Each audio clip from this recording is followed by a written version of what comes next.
That right there, that one sentence from a lifestyle director at a senior living community, it really captures everything we're diving into today.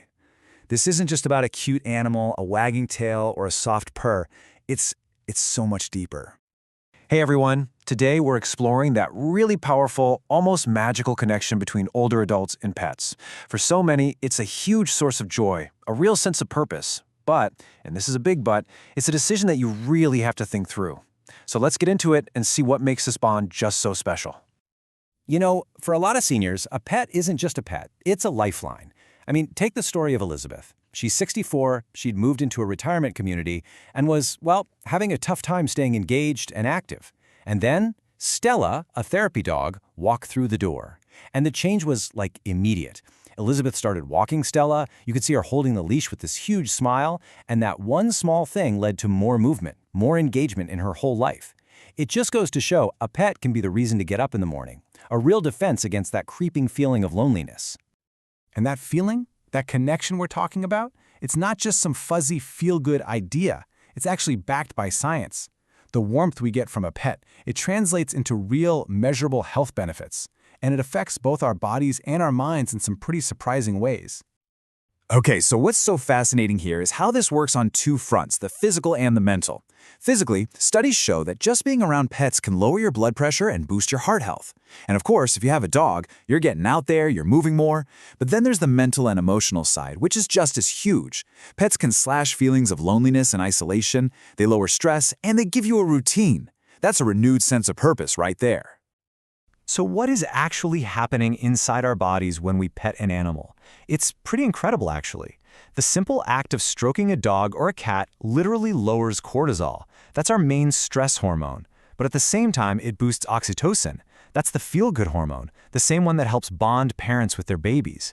So you get this powerful chemical cocktail of calm and connection. And you can imagine how valuable that is in our later years, when life can throw a lot of new stresses our way. And if you need a number to really drive this home, check this out. 60%. That's the percentage of dog owners who hit that recommended 150 minutes of exercise every single week. Think about it. That daily walk isn't just for the dog. It's a built-in, non-negotiable reason for us to get up and get moving. And that is absolutely crucial for healthy aging. All right, so the benefits are pretty clear, right? But how do you find the perfect match? This is such a critical step because, honestly, the wrong pet can end up creating way more stress than joy. Before you even think about bringing a pet home, you've got to ask yourself these 4 key questions. First up, what's your mobility level like? Be honest. A super high-energy dog probably isn't a great fit if you have trouble getting around. Second, what's the pet's energy level? Maybe a calm, older cat is a much better fit than a puppy that's bouncing off the walls. Which brings us to number 3. A young animal or a senior pet. Puppies and kittens need tons of training. An older pet, often much calmer.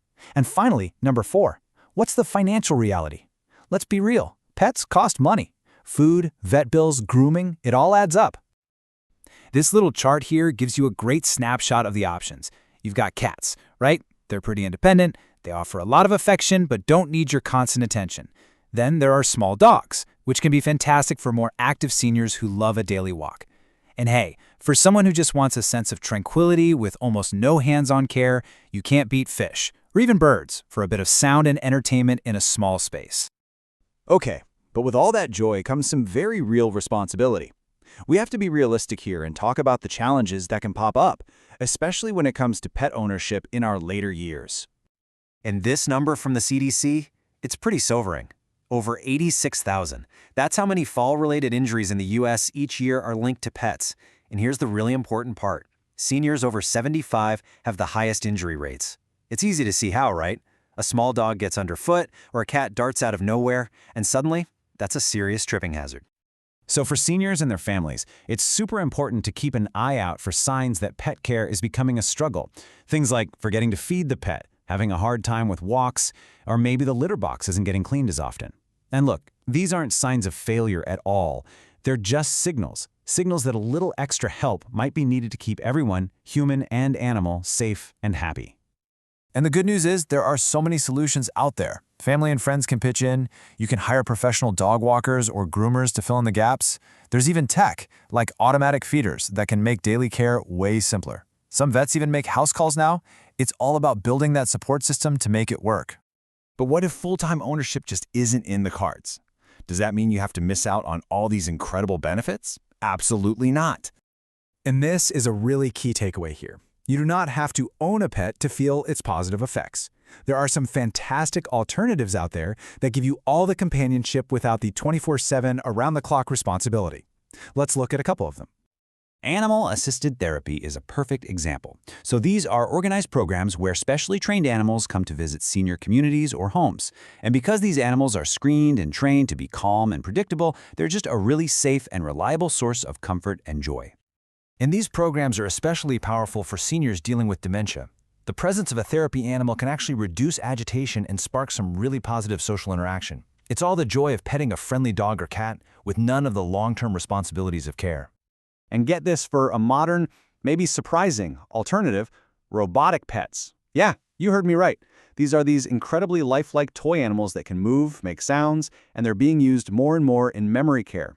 They help engage seniors, reduce stress, and can even spark conversations and memories. And the best part? No feeding, no cleaning, no vet bills.